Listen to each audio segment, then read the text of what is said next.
मित्रों नमस्कार। भारत माता की जय, वंदे मातरम, जय श्री राम। मित्रों मैं दिलीप पांडे, स्वागत है आपका मेरे YouTube चैनल में। मित्रों आज हम एक बार फिर से यूजीसी पर बात करने जा रहे हैं।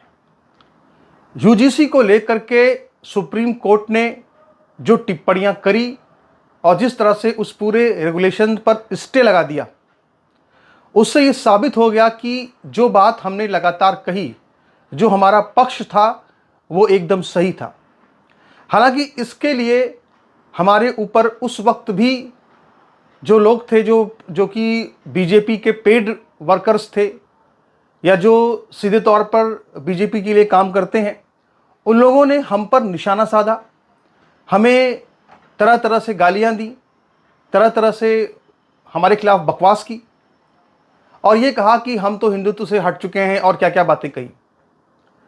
लेकिन अब आज उनको हम एक और प्रमाण दिखाने जा रहे हैं कि यूजीसी के पैसे से किस तरह से मुस्लिम तुष्टीकरण हो रहा है और किस तरह से लव जिहाद को बढ़ावा देने के लिए या सहूलियत देने के लिए बाकायदा योजनाएं बनाई जा रही हैं। तो बहुत बारीकी से, बहुत गहराई से हमें इस पर विचार करने की आवश्यकता है। तो मैं कहूंगा उन सभी लोगों से जिन लोगों ने हमारा विरोध किया था उस वक्त और जो अभी भी हमारे इस पूरे वीडियो पर आकर के हमें गालियां देंगे, जब वो इस पूरे प्रकरण को गहराई से समझेंगे तो हमारी बात से जरूर सहमत होंगे। यहां पे मैं आपको सबसे पहले एक फोटो दिखा रहा हूं। ये आप देखिए कि जामिया मिलिया इस्लामिया का पूरा एक विज्ञापन है और ये जो विज्ञापन है, इस विज्ञापन में क्या लिखा हुआ है, देखिए लिखा हुआ है कि residential coaching academy, centre for coaching and career planning, civil services, preliminary cum mains 2026। applications are invited for free coaching with hostel facility for civil services 2026 for minorities, SC/ST and women candidates। ठीक है, अब आप यहां पर आपसे जो हम कह रहे हैं उस पर जरा गौर कीजिए, इन पर ध्यान दीजिए। लिखा है minorities, SC/ST and women candidates. इसका मतलब क्या है? इसका मतलब यह है कि जो जामिया मिलिया इस्लामिया है, जो कि यूजीसी जिसको फंड करता है, और इसका फंड किस तरह बढ़ाया गया इसके बारे में आपको बताएंगे आगे हम। तो ये जो फंड करता है जामिया मिलिया इस्लामिया को यूजीसी, उसके फंड से जो रेजिडेंशियल कोचिंग चलाई जाएगी जिससे कि सिविल सर्विसेज में लोगों को भर्ती कराया जाए। सरकार इसके लिए पूरा फंड देती है। और इसमें कौन लोग अप्लाई कर सकते हैं? तो इसमें जो माइनॉरिटीज हैं यानी कि अल्पसंख्यक जो मुसलमान हैं वो इसमें अप्लाई कर सकते हैं। जो SC/ST हैं यानी कि SC/ST कौन, बॉयज और गर्ल्स दोनों इसमें अप्लाई कर सकते हैं। लेकिन जो OBC और जनरल हैं, उनके जो मेल हैं यानी कि जो बॉयज हैं वो इसमें अप्लाई नहीं कर सकते हैं। लेकिन जो OBC और जनरल की लड़कियां हैं वो इसमें अप्लाई कर सकती हैं। समझ रहे हैं आप? यानी इसमें क्या किया जा रहा है, इसमें सीधे सीधे जो OBC और जनरल कैटेगरी की जो महिलाएं हैं उनको तो इसमें शामिल कराया जा रहा है, उनको तो लिया जा रहा है।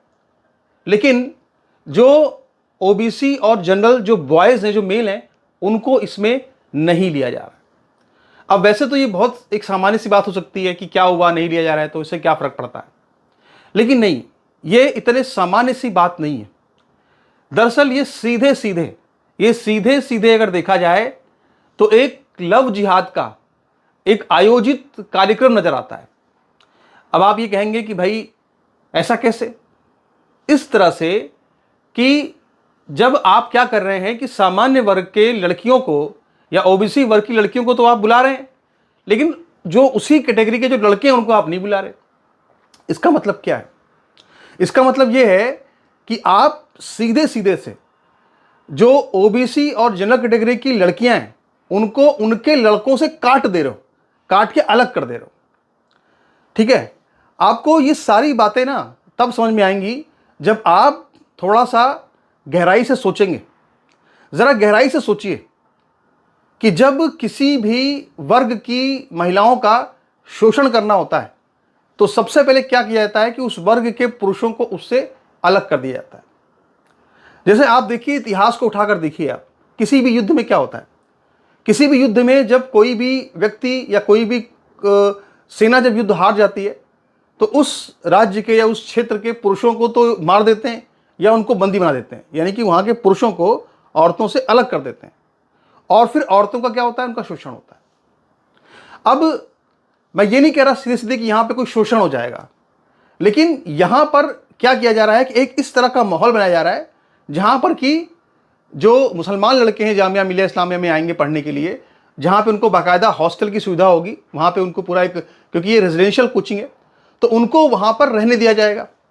और इसी तरह से वहां पे सामान्य वर्ग और सामान्य जो ओबीसी वर्ग है उनकी लड़कियां होंगी। और आप ये कह सकते हैं कहने को तो, अरे देखो ये तो हॉस्टल अलग अलग होंगे, बड़ा अनुशासन होता है। नहीं, लेकिन जो कैंपस होगा वहां तो जाएंगे, जो लाइब्रेरी होगी वहां तो उनकी मुलाकातें होंगी, जो वहां पे क्लासेस लगेंगी वहां पर तो उनकी मुलाकातें होंगी। तो ये जो मुलाकातें होंगी, इसमें क्या किया जा रहा है, लड़के एक वर्ग के हैं, माइनॉरिटीज के लड़के हैं, और लड़कियां वो एक वर्ग की हैं, वो क्या है, ओबीसी कैटेगरी की हैं और जनरल कैटेगरी की हैं। यानी ये सीधे सीधे क्या है, एक लव जिहाद करने की पूरी एक फैक्ट्री, यानी लव जिहाद को कैसे सुविधाजनक बनाया जाए, लव जिहाद को कैसे प्रायोजित किया जाए, ये बिल्कुल बिल्कुल साफ साफ स्पष्ट रूप से इससे हमको नजर आता है। और इस बात से इनकार क्यों नहीं कर सकते। बहुत से लोग कह सकते हैं कि आप इतनी छोटी सी बात को तूल दे रहे हैं। हम तूल नहीं दे रहे हैं। जो इनके दिमाग में शुरू से ही, बचपन से ही एक ये बात डाली जाती है कि हमको जो है वो पूरी दुनिया में राज करना है, पूरी दुनिया में इनके जो उनको सिखाया जाता है कि पूरी दुनिया में हम रहेंगे और कोई नहीं रहेगा, उसका नतीजा क्या है। आप देखिए कि इनकी जो क्षमता है लव जिहाद करने की, या इनकी जो क्षमता है दूसरों को मूर्ख बनाने की, वो कितनी ज़्यादा है।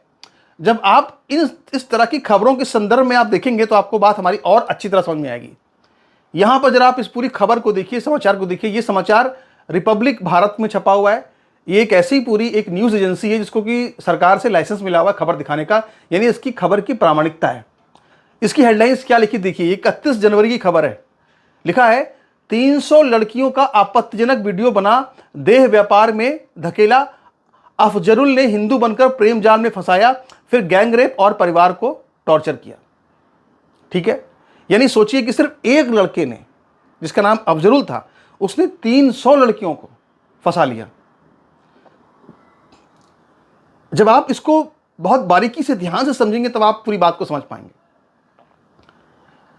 कि मिर्जापुर में क्या होता है। उत्तर प्रदेश की मिर्जापुर में, वहां पे एक जिम संचालक, वहां पे 4-5 जिम संचालक की पूरा ग्रुप गैंग बनाते हैं। उनका जो आका होता है वो कोई उसी यूपी पुलिस में कांस्टेबल होता है। और ये लोग मिल करके वो हिंदू औरतें जो कि जिम में आती थी, उन हिंदू औरतों के जो है वो चित्र ले लिया करते थे, उनके फोटो ले लिया करते थे। फिर इन फोटोओं में एआई का इस्तेमाल करके उनको आपत्तिजनक रूप से दिखाते थे, और फिर इसके बाद उन्हीं वीडियोस को बना करके उन लड़कियों को ब्लैकमेल करते थे। और इस तरह उन्होंने लगभग 50 लड़कियों को फंसाया हुआ था। बिल्कुल ठीक इसी तरह से आप देखिए रमीज क्या करता है वहां पे केजीएमयू में। तो इनकी जो साजिश करने की क्षमता है वो बहुत ही ज्यादा है। एक लड़का जो है वो 300 लड़कियों को फंसा के बैठा है, बताओ। और पूरी खबर आप जब पढ़ेंगे तो आप इसको जाकर पढ़ लीजिएगा पूरी खबर किस तरह की है। ठीक है, लेकिन मैं यहां पे आपसे जो कहना चाह रहा हूं वो क्या कहना चाह रहा हूं कि 300 लड़कियों को वहां पे देह व्यापार में धकेल दिया गया। तो आप जब इन सारी खबरों को अपने जहन में रख करके इस बात को समझेंगे तो आपको बड़ी आसानी से ये समझ में आ जाएगा कि किस तरह से खुद सरकार के पैसे से, यूजीसी का जो पैसा है, जो शिक्षा मंत्री हैं धर्मेंद्र प्रधान, वो जो कि फंड दे रहे हैं जामिया मिलिया को, उस फंड से किस तरह जनरल कास्ट की, ओबीसी कास्ट की लड़कियों को, ओबीसी वर्ग की लड़कियों को फंसाने के लिए या लव जिहाद करने के लिए एक माहौल बनाया जा रहा है। एक उनको एक पूरा, अच्छा हम यहां पे ये कहते हैं कि जब सामान्य वर्ग और जो जनरल कैटेगरी के और ओबीसी के सबसे ज्यादा टैक्स जो है ये कौन देता है, ये ओबीसी और जनरल कैटेगरी मिलकर देश में जितना टैक्स मिलता है उसका 90% टैक्स जो है वो हम देते हैं। यानी हमारे टैक्स से जो है वो पढ़ाया जा रहा है, फ्री कोचिंग दी जा रही है, और उसमें हम ही नहीं है। यानी हमारे पैसे से ही, यानी हमारे ही पैसे से हमारी ही लड़कियों को एक तरह से चारा बनाने का प्रयास किया जा रहा है। अच्छा ठीक है, हो सकता है कि कोई ये कहे कि भाई दिलीप पांडे तुम्हारी बात से हम सहमत नहीं है, तुम जो है प्रधानमंत्री मोदी का फालतू में विरोध करते हो और इसका कोई मतलब नहीं है। अब वो तरह तरह की बातें कहेंगे, हमें कोई विरोध करने की वो नहीं है, हमने उनकी सब बातों का समर्थन किया है, जहां विरोध करना है वहां विरोध भी करते हैं, ठीक है।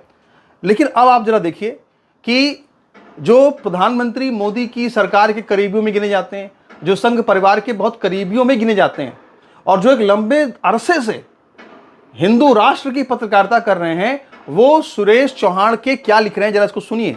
ये सुरेश चौहान के सुदर्शन न्यूज वाले, इनका ट्वीट है, मैं चाहता हूं कि इनके ट्वीट को ध्यान से पढ़ा जाए। लिखा हुआ है, इन्होंने क्या लिखा है जरा देखिए। इन्होंने लिखा है कि जामिया में यूजीसी प्रायोजित लव जिहाद का षड्यंत्र, इन पे तो विश्वास करेंगे। जामिया मिलिया इस्लामिया की UGC funded residential coaching academy की free UPSC coaching plus hostel सिर्फ माइनॉरिटी, एससी, एसटी और महिलाओं को। मतलब क्या है, गहराई से सोचिए, ये बता रहे हैं सुरेश चौहान के मतलब क्या है।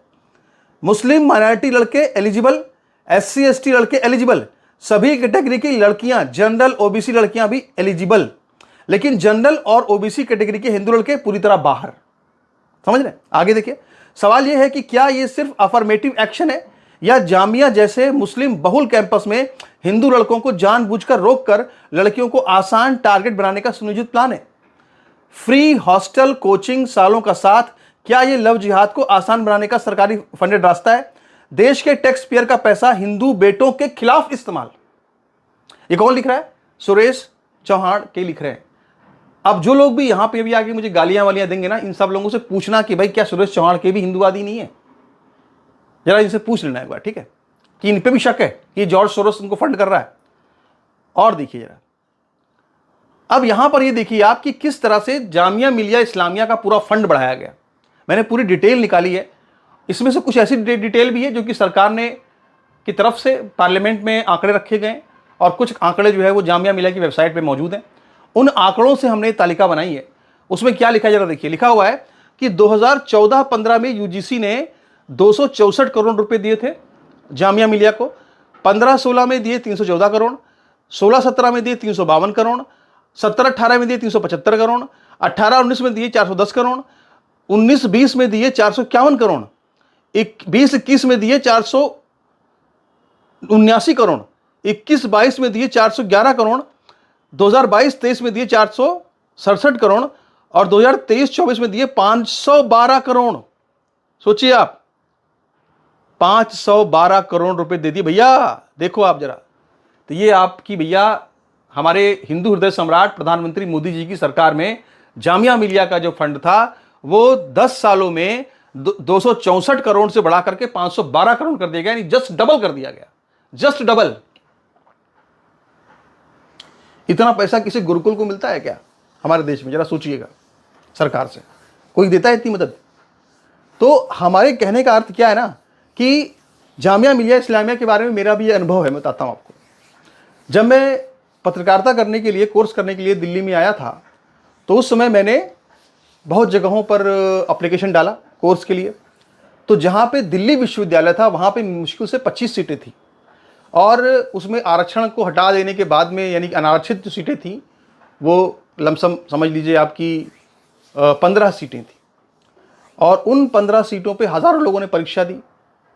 मेरा वहाँ पर हो गया, यानी जहाँ पे हज़ारों ने परीक्षा दी वहाँ उन 15 सीटों पर मेरा हो गया था सिलेक्शन।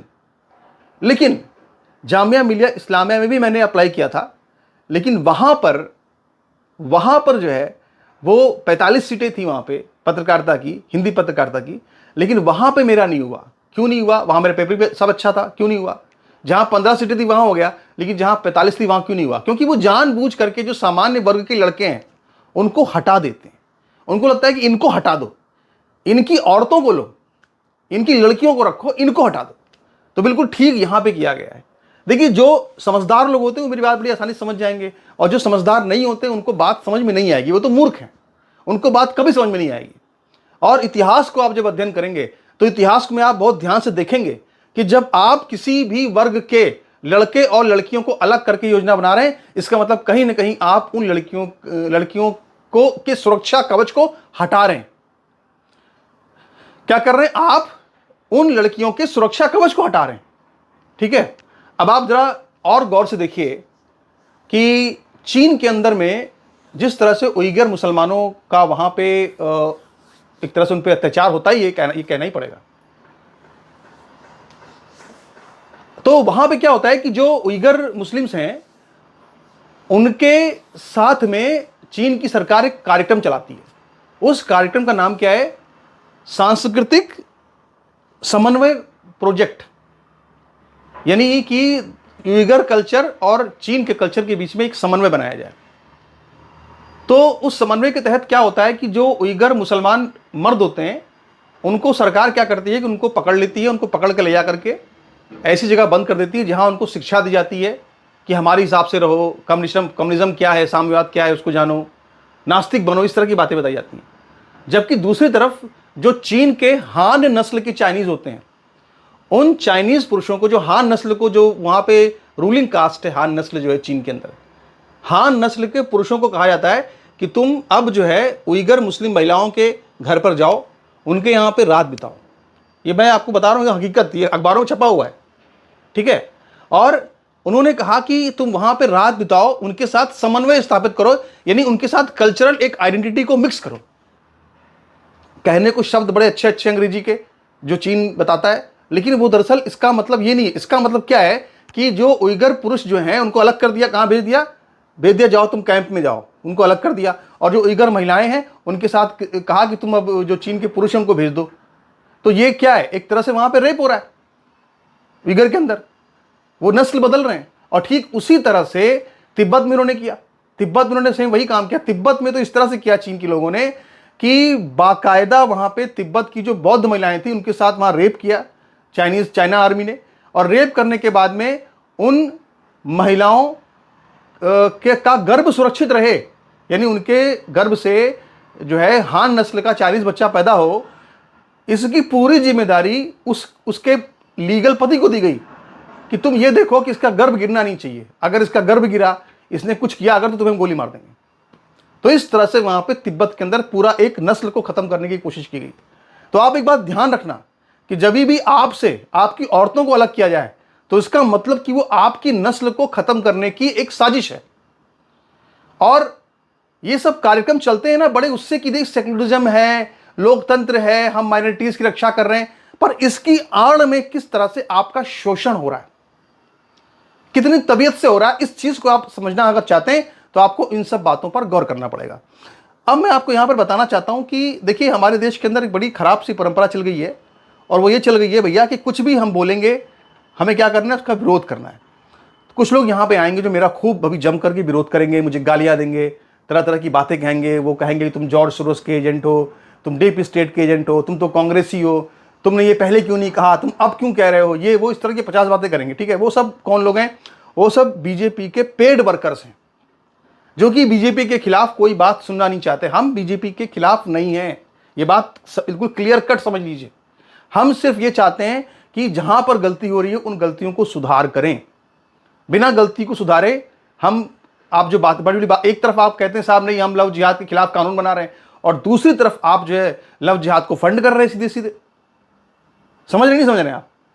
फिर ये तो भाई सीधे सीधे देखा जाए कि भाई आप अगर संविधान की बात करें तो संविधान में भी तो समानता का अधिकार दिया गया है। या तो आप जनरल कास्ट की और ओबीसी वर्ग की लड़कियों को कह दो कि इनको भी नहीं हम अलाउ कर रहे हैं, हम सिर्फ SC/ST की गर्ल्स बॉयज और माइनॉरिटीज के गर्ल्स बॉयज को अलाउ कर रहे हैं, ऐसा कर दो, कोई दिक्कत नहीं, हमें कोई आपत्ति नहीं है, फिर भी ठीक है।